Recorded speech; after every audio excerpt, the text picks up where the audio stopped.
y úlceras, sobre todo en el adulto mayor, con enfoque al adulto mayor, ¿Ah? y empezando por las caídas.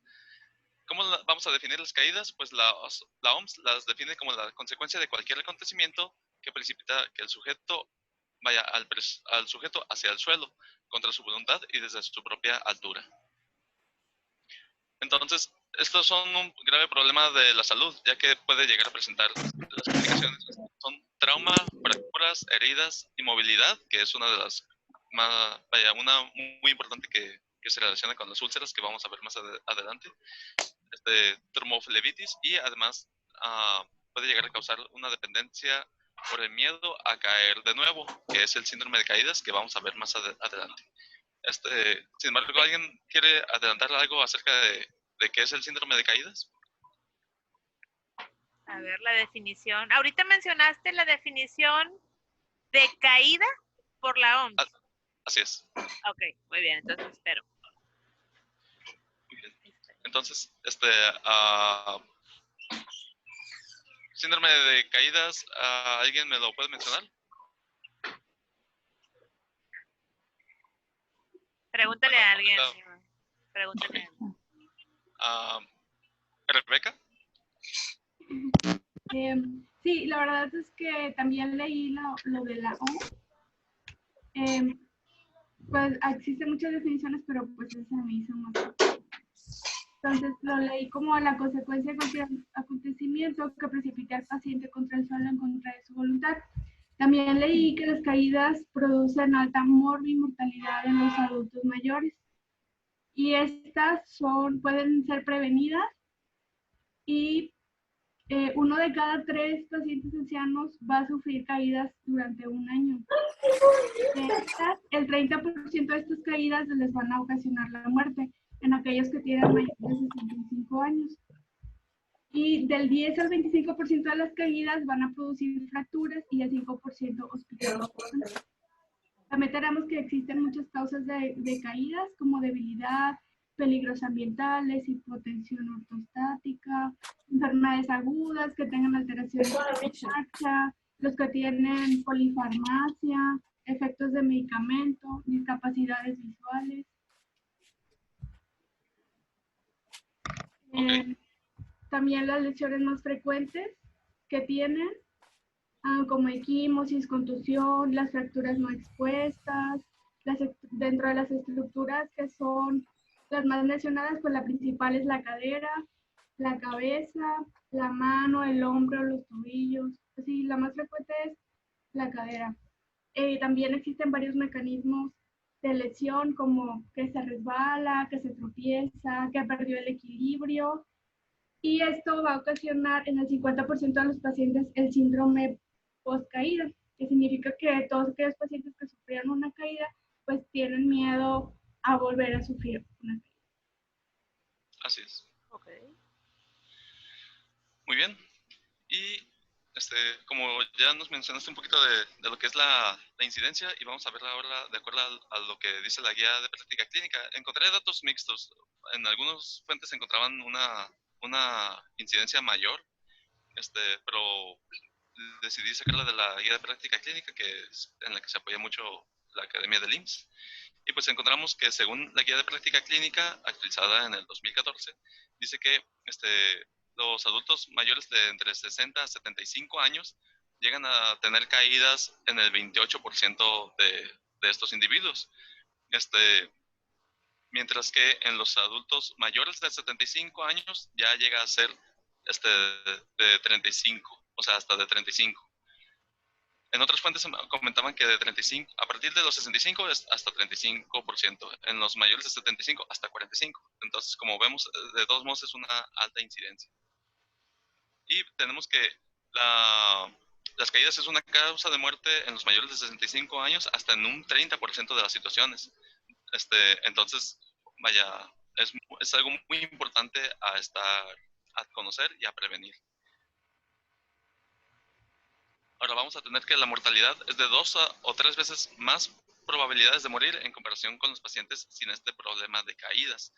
Sin embargo, vaya, las personas que tienen las caídas frecuentemente tienen otras morbilidades, y después de ajustar esos factores es difícil manejar las caídas como un factor de predicción de la mortalidad del paciente.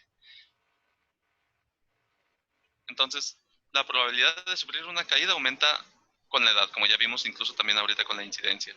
Además, llegan a ser de repetición. Tener caídas previas es un factor de riesgo, de hecho, de tener más caídas. Entonces, es también otro motivo por el cual hay que ponernos alertas al momento de conocer un adulto mayor que está sufriendo de este problema de caídas. Más de la mitad de las caídas además son dentro del domicilio, y del domicilio además en el baño, por la calidad del piso, por la humedad, por el calzado que se está utilizando.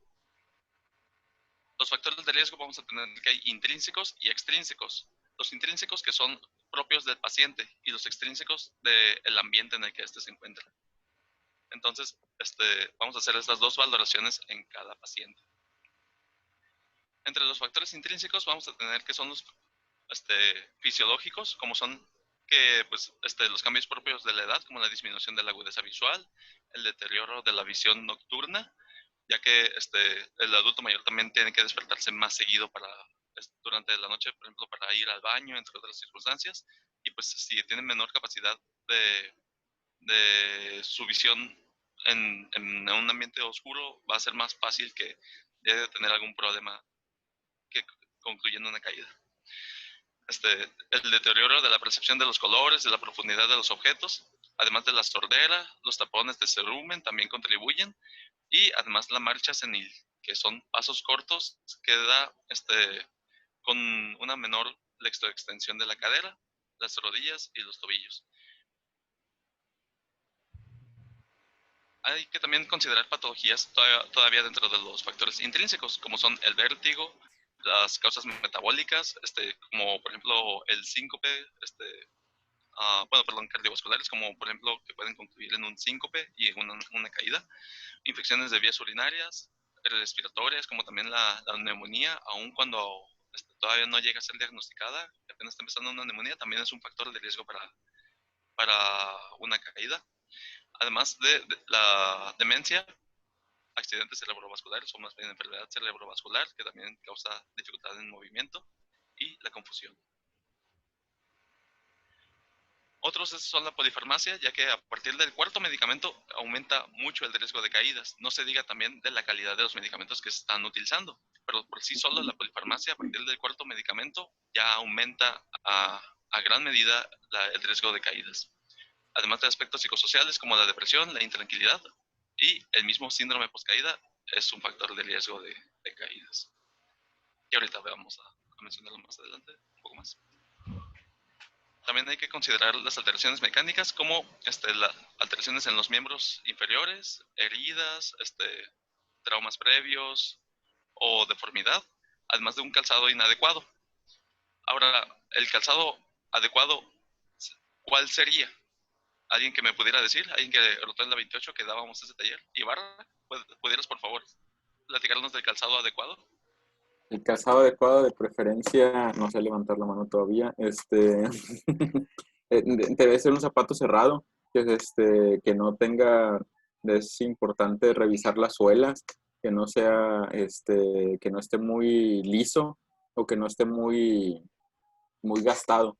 Eso es lo que me acuerdo ahorita así como que del calzado adecuado, que fuera, aparte que tuviera que no quedara flojo, que tendría que ajustarlo, estar bien ajustado, y que no sea muy resbaloso, muy, sí, que no se deslice tan fácil. Antiderrapante. Antiderrapante, sí. Antiderrapante, no antirrepelente, ¿verdad? Antiderrapante. Ok. Sí. Bien, también que tenga suficiente soporte en el talón,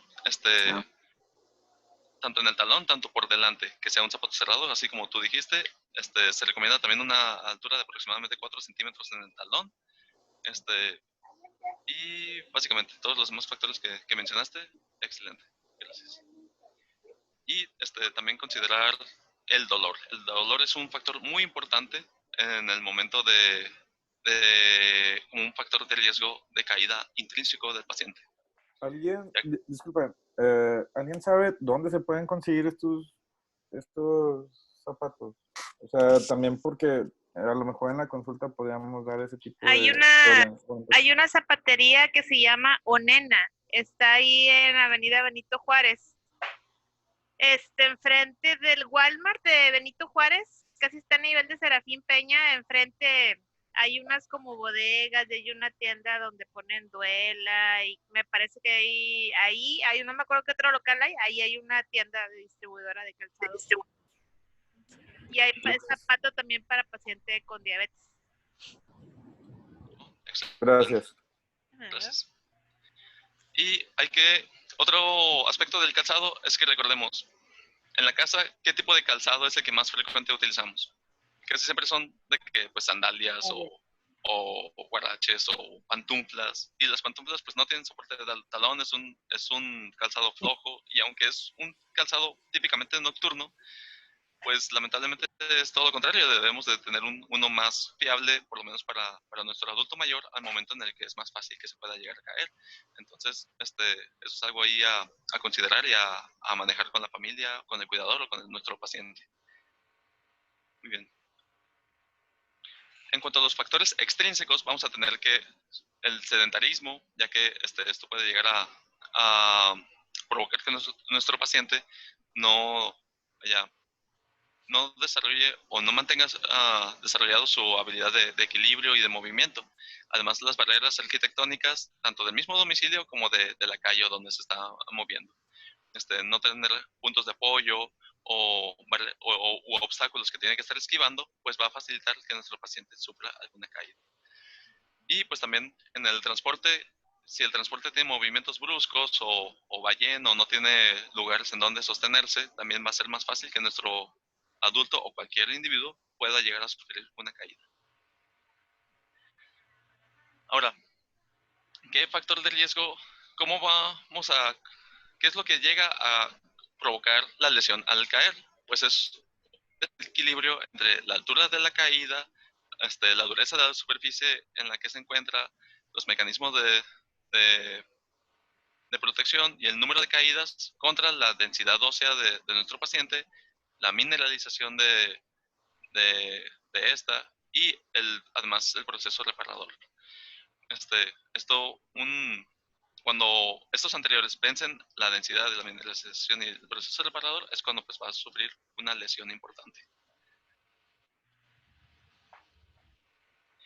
Y lesiones físicas, pues vamos a tener fracturas, traumatismo craneoencefálico o costal, lesiones de partes blandas, contusiones, desgarros, heridas, dolor crónico, y psicológicas, la pérdida de la autonomía, que es muy importante, los cuadros depresivos, restricción de su misma movilidad, a veces se les ponen contenciones mecánicas en su domicilio o en los hogares para adulto mayor para prevenir caídas, pero también estas pueden provocar un daño psicológico y pues además el síndrome post-caída.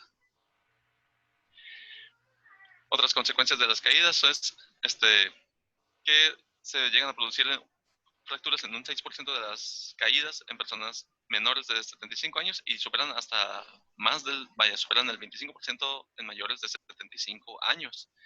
Y el pronóstico de esta caída va a depender tanto por las comorbilidades, tanto por el tiempo que el paciente permanece en el suelo después de haberse caído. Si el paciente permanece más de 60 minutos, el pronóstico es malo. Ya nos habla tanto del daño de la caída, tanto físico como psicológico. Y además, pues va a provocar el síndrome de ansiedad post-caída. Otra vez, hablando de... Ahora sí, el síndrome de ansiedad post-caída también es llamado miedo post-caída o síndrome post-caída. Y la persona mayor siente que sus habilidades para poder desplazarse de manera segura y efectiva van reducidas. Y va a desarrollar una conducta de evitación, va a evitar vaya, moverse con la misma libertad o vaya, digamos que entre comillas, por estarse cuidando, corre más riesgo y además sufre esta ansiedad. Y va a evitar circunstancias que él considere que son de mayor riesgo para caerse y va a depender también de otros. Caminar fuera de casa, bañarse, usar el transporte público son circunstancias que le van a provocar la ansiedad y va a estar buscando el apoyo o las va a evitar de plano. Y este temor a caerse reduce su nivel de movilidad y además su calidad de vida. ¿Alguien ha visto pacientes con síndrome de poscaída? Sí rotaron el año pasado en asilos, ¿verdad? Sí, hay mucho. Yo he visto pacientes que se niegan a dejar el bastón o la andadera. Le dice, es que pues ya no, pues sí, o sea, haces la intervención directa, ya hay que quitárselo poquito, pero no lo dejan. Incluso hay pacientes que llegan hasta en silla de ruedas. O sea, por mero miedo ya cuando... Amarraditos a la silla. Bien amarrados. Ok. Así es. Incluso a veces sí les puede servir todavía el bastón o la andadera, pero así es, a veces los mismos familiares dicen de que no, es que sí puede caminar, pero no quiere, quiere que lo llevemos en silla de ruedas a todos lados. Y pues eso es un factor también de mal pronóstico si persiste en una silla de ruedas cuando no la necesita. Con inmovilidad, ok, muy bien. Sí, muchas veces también estos pacientes, aquellos pacientes con fracturas de cadera, que muchas veces ya tienen la solidificada y se niegan a volver a la rehabilitación y a volver a intentar caminar.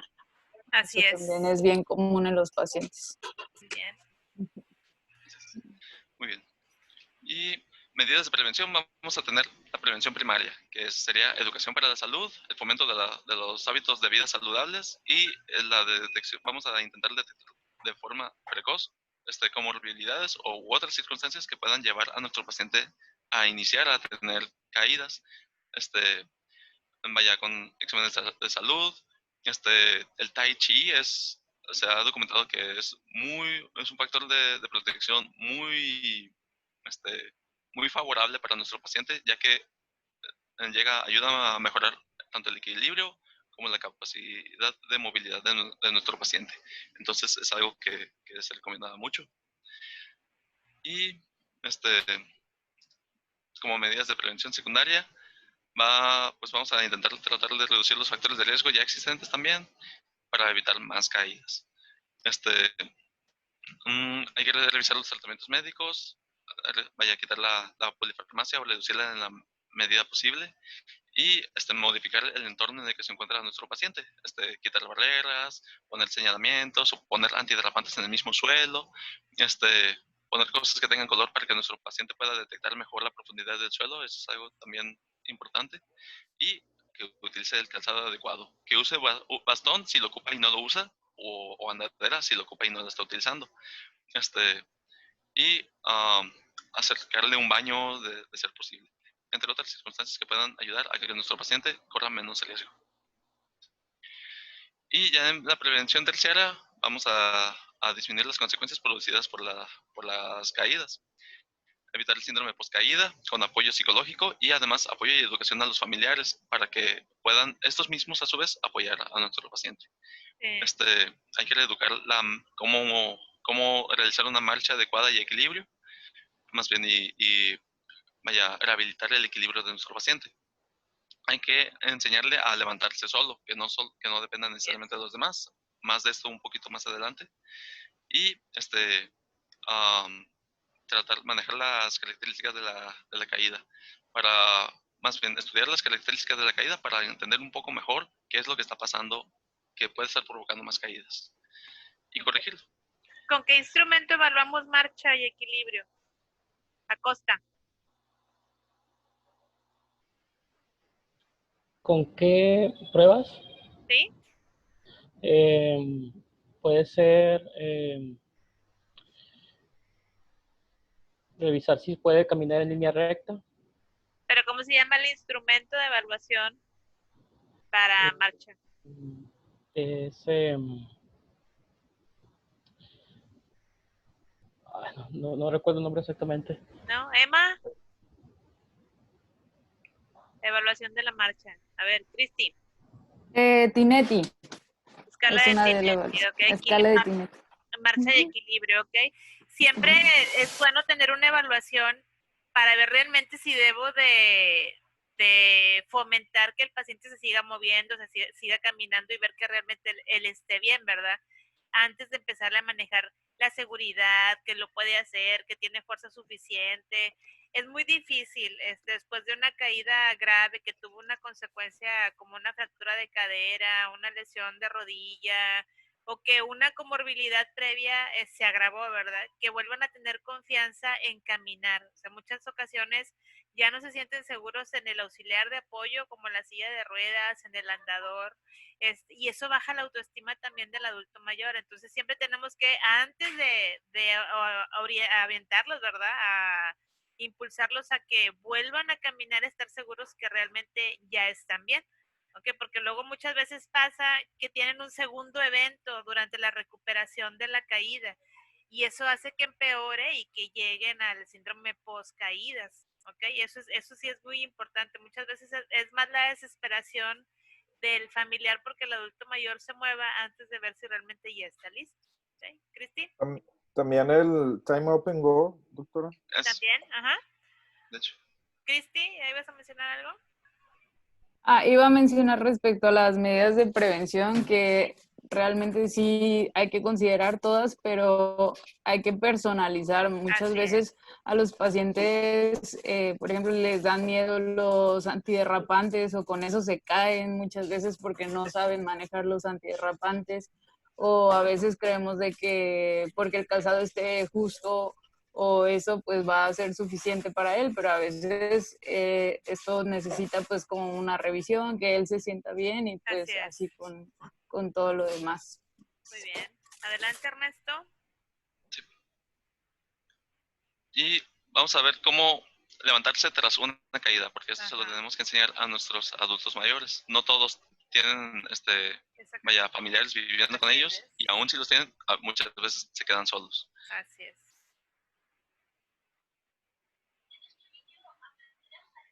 ¿Se escucha? Despacito. Sí.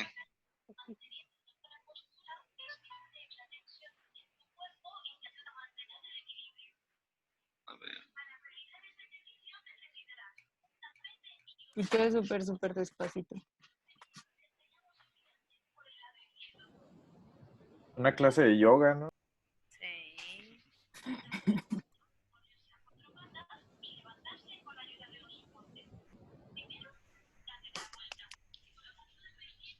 Bueno, yo lo voy a narrar. Sí, mejor. Primero, darse la vuelta poniendo un brazo alineado con el cuerpo, alineado con el muslo.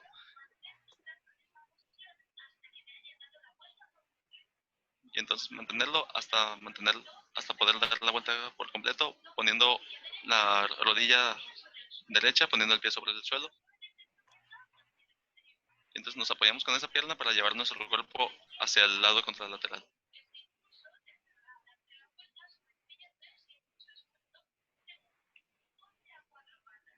Ahora ponerse a 4 patas. Poniendo las manos a la altura de la cabeza, empujarse hacia atrás y entonces colocar las rodillas sobre el suelo. Y levantarse con la ayuda de un soporte. Si no hay un soporte cercano, se puede uno desplazar a gatas hasta este soporte para levantarse. Colocar las 2 manos sobre el soporte y levantar el tronco. Luego, colocando el brazo izquierdo sobre el asiento, usamos la mano derecha para levantar nuestra pierna derecha o la de mayor fuerza. Y ahora sí, con los 4 miembros, terminar de levantarse mientras exhalas.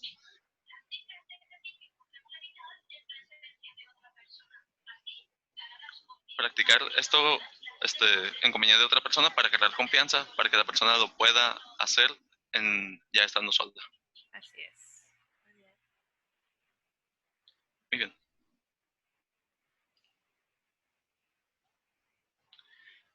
Ahora Ahora, eso fue todo en cuanto a caídas por el momento. Intenté hacerlo breve, pero la verdad es que son temas muy extensos. Así es. ¿Y alguien tiene alguna pregunta o algo que quieran aportar antes de pasar a úlceras? Bien. Ahora, en cuanto a úlceras, pues, ¿qué son? Las úlceras por presión, también llamadas escaras o úlceras de decúbito, son lesiones en la piel y el tejido inferior que resultan en una presión prolongada, de una presión prolongada sobre la piel. Y en la mayoría de los casos, las escaras se manifiestan en la piel, que recubren las partes óseas del cuerpo, como talones, tobillos, caderas y coxis. Pero la verdad es que hay más puntos de presión, no todos necesariamente recubiertos solo por, más bien son puntos de presión de hueso, como por ejemplo las mamas en las mujeres, pueden llegar a ser puntos de presión en donde se generen úlceras. Aquí tenemos un esquema de los puntos de presión típicos. Y aquí tenemos un ejemplo de una úlcera en talón, una úlcera sacra arriba a la derecha y una úlcera en tobillo, que son algunas de las más típicas. Hay que hacer un diagnóstico diferencial, más bien hay que hacer un diferencial porque se pueden llegar a presentar úlceras por diabetes o por insuficiencia venosa periférica o también pues úlceras varicosas también llamadas. Pero la verdad es que estas mismas condiciones son factores de riesgo para úlceras por presión. Entonces, las de los miembros inferiores, las úlceras de miembros inferiores, casi siempre son de una etiología multifactorial. Entonces, hay que tener eso muy en cuenta. La prevalencia en los pacientes hospitalizados es pues del 17% en los pacientes hospitalizados, mientras que en cuidados intensivos la prevalencia llega a ser hasta del 50%. Y en los adultos mayores hospitalizados en general, hasta el 40%. Entonces, tan solo por ser adulto mayor hospitalizado, es casi como si estuviera en cuidados intensivos.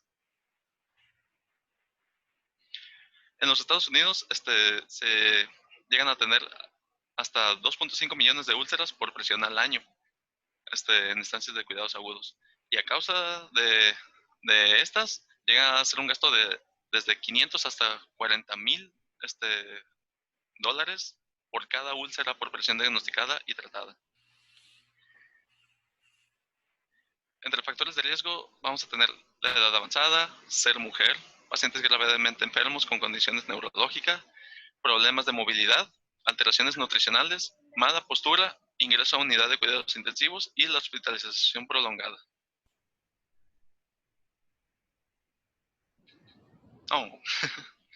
Y vamos a tener para estadificarlo la escala del NPAP, que es el National Pressure Injury Advisory Panel. Que en su grado 1 pues es una piel intacta, pero a pesar de ser intacta, presenta un enrojecimiento que al aliviarle la presión, en 1 hora no se blanquea, permanece enrojecida.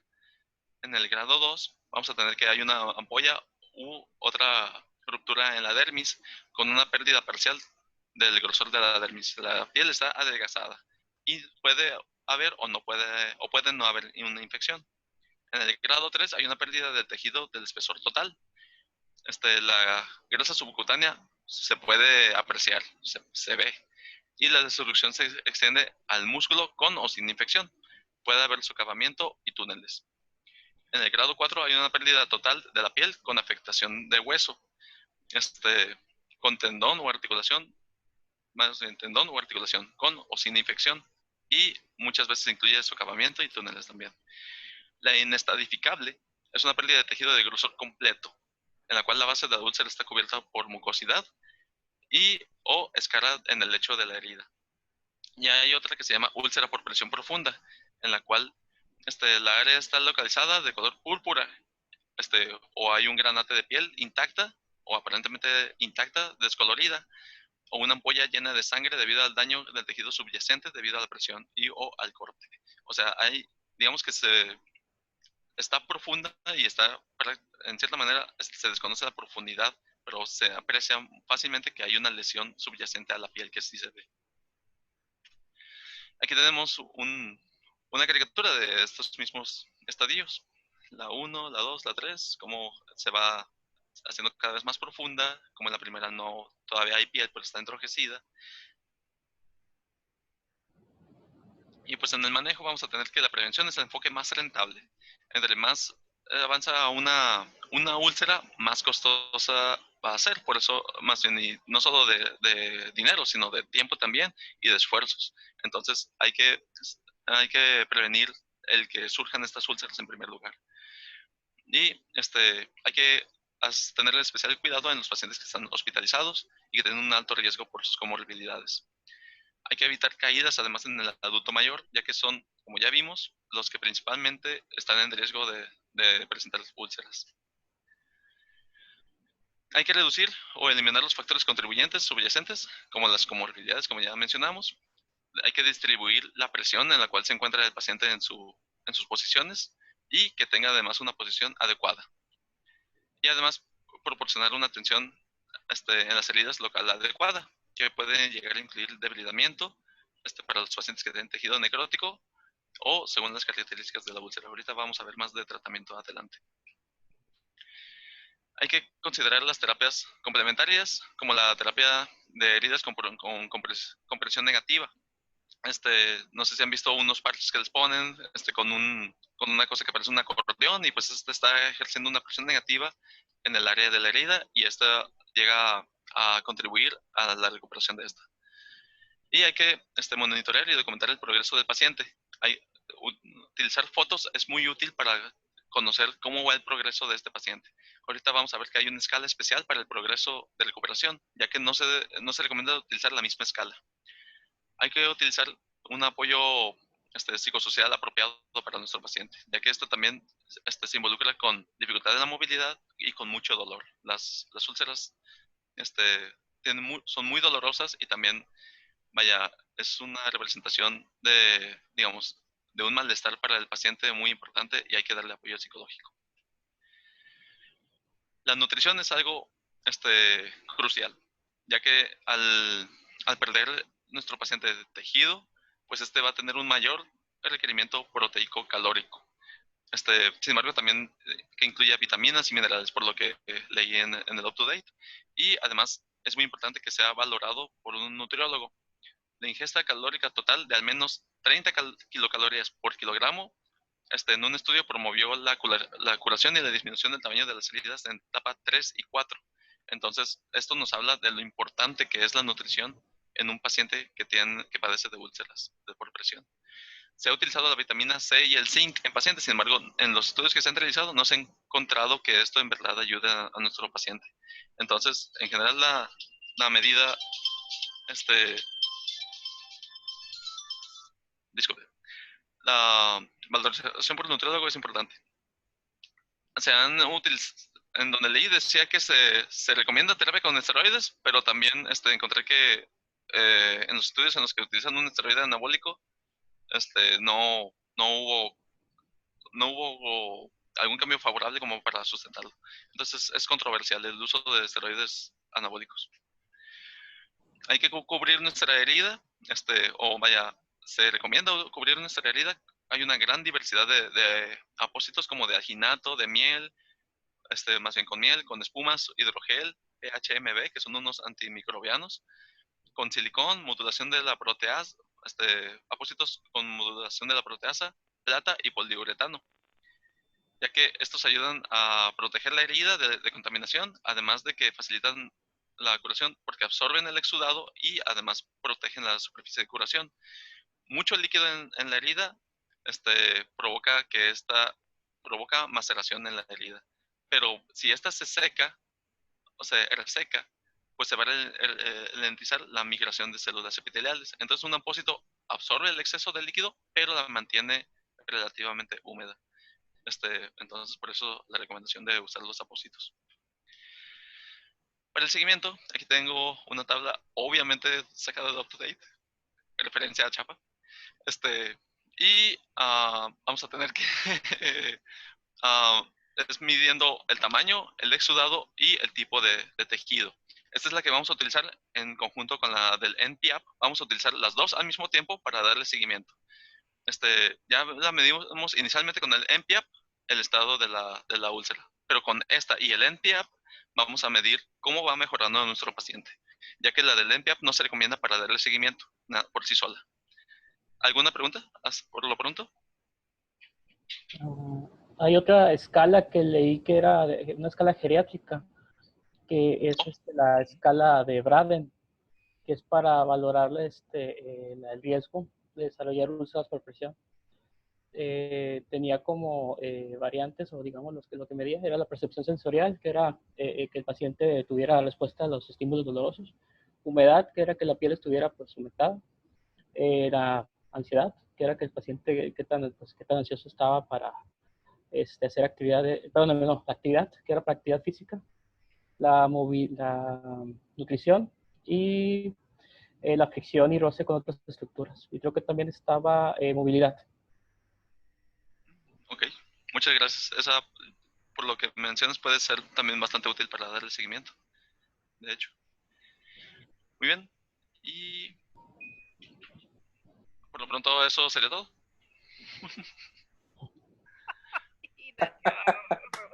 Muy bien. Ahora, iba a poner otras. Aquí tenía unas cuantas, no alcancé a poner todas. Yo no sé, el dormido. Espera, no veo, espera. Ay. Mira, muy bien. Muy guapo. Ah, no, bueno. Estaba posguardia.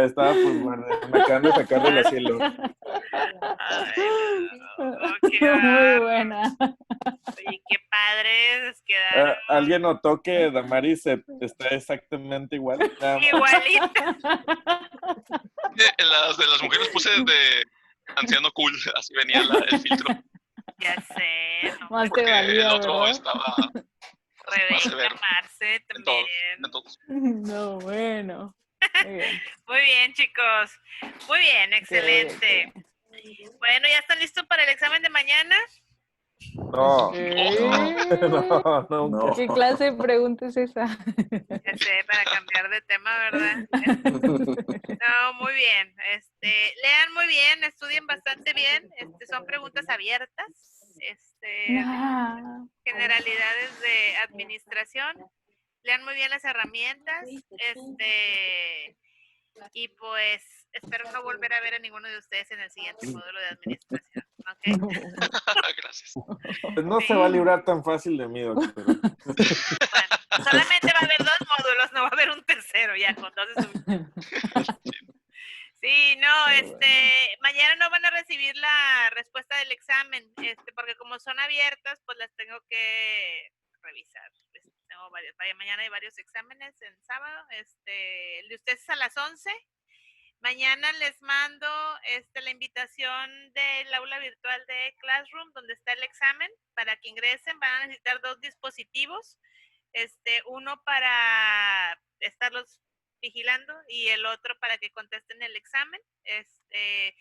Pila cargada, celular, si se va la luz, pues con los megas del teléfono, ahorita está tronando y ha habido varias fallitas para que estén preparados con eso, ¿ok? Ok. Muy bien. Ok. Listo. Muy bien. Gracias. Bien. Bye. Gracias. Bye. Bye.